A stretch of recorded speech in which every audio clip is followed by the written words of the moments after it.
Lok Sabha ticket లొల్లు మొదలైంది. Khammam parliament ticket కోసం తీవ్ర పోటీ నెలకొంది. కాంగ్రెస్ కంచుకోట కావడంతో టికెట్ కోసం నేతలు తీవ్ర ప్రయత్నాలు చేస్తున్నారు. అధిష్టానం పెద్దలను ప్రసన్నం చేసుకునేందుకు ఢిల్లీ చుట్టూ చక్కర్లు కొడుతున్నారు.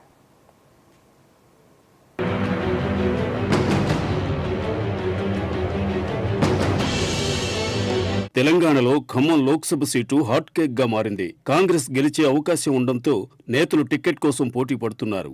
ఖమ్మం పార్లమెంటు పరిధిలో 8 అసెంబ్లీ నియోజకవర్గాలు ఉన్నాయి. అసెంబ్లీ ఎన్నికల్లో ఉమ్మడి ఖమ్మం జిల్లాలో 10 అసెంబ్లీ స్థానాలకు 9 స్థానాలు కాంగ్రెస్ పార్టీ గెలుచుకుంది. ఖమ్మం, మహబూబాబాద్ పార్లమెంటు స్థానాలకు ఇన్ఛార్జిగా రాష్ట్ర రెవెన్యూ శాఖ మంత్రి పొంగిలేటి శ్రీనివాసరెడ్డిని కాంగ్రెస్ అధిష్టానం నియమించింది. గెలుపు బాధ్యతను మంత్రి పొంగిలేటి శ్రీనివాసరెడ్డికి అప్పగించింది.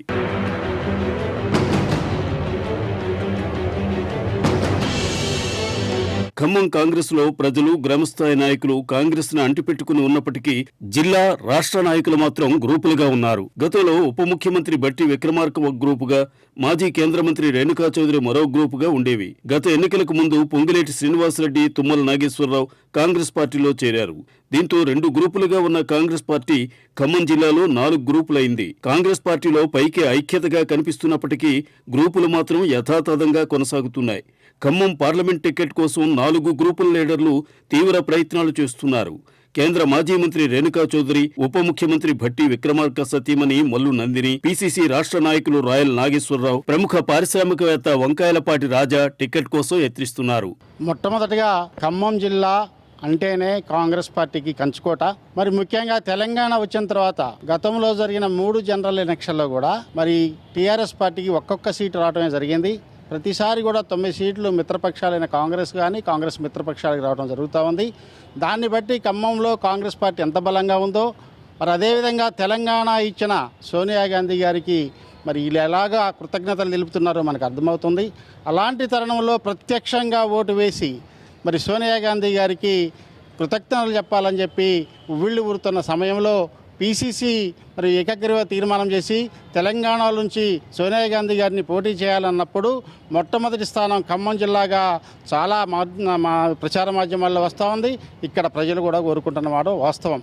ఎందుకంటే మరి ముఖ్యంగా తెలంగాణ ప్రజలు సోనియా గాంధీ గారికి రుణపడి ఉన్నారు. వారికి ప్రత్యక్షంగా ఓటు వేసి మరి మేము మీకు మీ ఎంటున్నాము అని చెప్పడానికి మరి ఈనాడు పెద్ద ఎత్తున ఖమ్మంలో లోక్సభ కనుక పోటీ చేస్తే అవతల పార్టీకి డిపాజిట్ దక్కని పరిస్థితిలో ఈరోజు అన్నమాట వాస్తవం. ప్రజలంతా కూడా అదే కోరుకుంటున్నారు. ఇక రెండో విషయం, ఒకవేళ ఆమె గారు కనుక ఇక్కడ పోటీ చేయకపోవడానికి మరి ఏదైనా కారణంతో ఉంటే ఇక్కడ ఆశావాహులు ఎక్కువ మంది ఉన్నవాడు వాస్తవం. మరి ముఖ్యంగా గత 10 సంవత్సరాలుగా కాంగ్రెస్ పార్టీని వెన్నంటుండి అధికారం ఉన్నా లేకపోయినా మరి పార్టీ కార్యకర్తను కాపాడుకుంటూ పార్టీని కాపాడుకుంటున్న వ్యక్తులకే తప్పకుండా మరి న్యాయం చేయాలి, వారికే సీట్ ఇవ్వాలి. కానీ ఎన్నికలు అయిన తర్వాత ఆ అధికారం వచ్చిన తర్వాత ఈరోజు కొంతమంది డబ్బున్న వ్యక్తులు వచ్చి మేము కూడా అర్హులమే, మేము పోటీ చేస్తాం, మా తాతగారు కాంగ్రెస్, మా నాన్నగారు కాంగ్రెస్, మేము కాంగ్రెస్ అని ఇప్పుడు వస్తూ ఉన్నారు. మరి కష్టకాలాల్లో ఎక్కడికి వెళ్ళారు మీరు? పోయినసారి కష్టంలో ఉన్నప్పుడు ఎందుకు రాలేదు అని మరి ఇక్కడ ఉన్న కార్యకర్తలు, నాయకులు ప్రశ్నిస్తూ ఉన్నారు. ఇది చాలా దారుణమైన విషయం. కష్టకాలంలో పార్టీ వెంట ఉన్నవారికి అధిష్టానం టికెట్ ఇవ్వాలని కాంగ్రెస్ ఖమ్మం జిల్లా అధ్యక్షుడు పువ్వాడ దుర్గాప్రసాద్ డిమాండ్ చేశారు.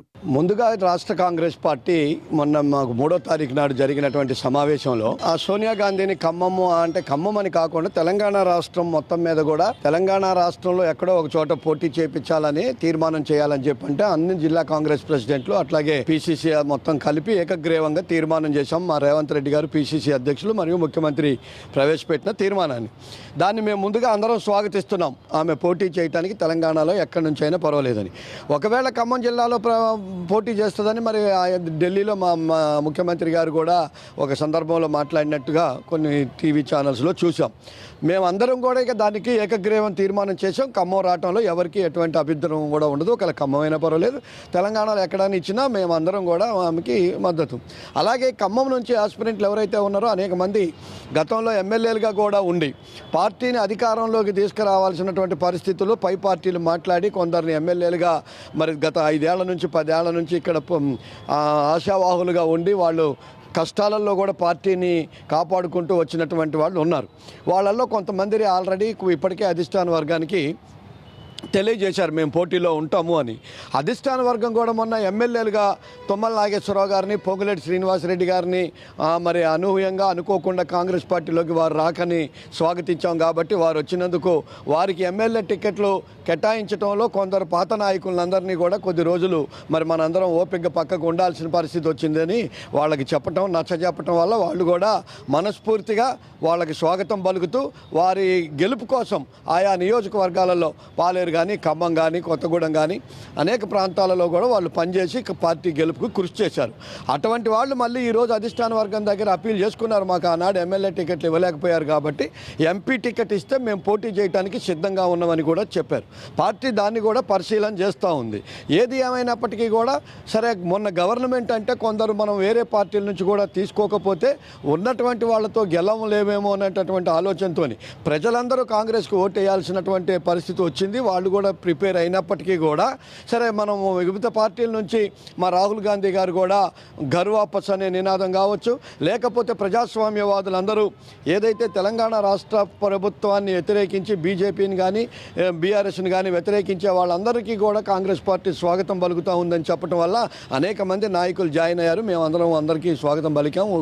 ఇప్పుడు మేము ఏమంటున్నామంటే, ఎవరికైతే మొన్న అధిష్టాన వర్గమే హామీలు ఇచ్చిందో మీరు ఎమ్మెల్యేలుగా ఆగండి, అధికారం వస్తే మీ అందరికీ సముచిత స్థానం కల్పిస్తామని, వారిలో కష్టపడి పనిచేసినటువంటి వ్యక్తులు ఎవరైనా ఉన్నారో అధిష్టాన వర్గం ఆలోచన చేస్తే మా వంతు కర్తవ్యంగా ఈ జిల్లాలో ఎవరు పనిచేశారో కూడా మాకు తెలుసు కాబట్టి వాళ్ళకే టికెట్ ఇవ్వమని చెప్పి మేము జిల్లా కాంగ్రెస్ తరఫున రికమెండ్ చేస్తాం. రాష్ట్ర పీసీసీ తెలంగాణ నుంచి కాంగ్రెస్ సీనియర్ నేత సోనియా గాంధీని పోటీ చేయించాలని ఏకగ్రీవంగా తీర్మానించింది. ఖమ్మం, నల్లగొండ పార్లమెంట్ స్థానాల్లో ఒక చోట పోటీకి సోనియా గాంధీ దిగుతారని, ఖమ్మంలో అయితే సోనియా గాంధీ విజయం సునాయాసమవుతుందని భావిస్తున్నారు. సోనియా గాంధీ పోటీ చేయకపోతే మాత్రం సీటు తమకే ఇవ్వాలంటూ 4 గ్రూపులు డిమాండ్ చేస్తున్నాయి.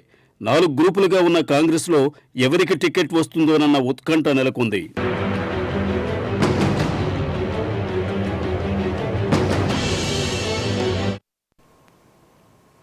మరి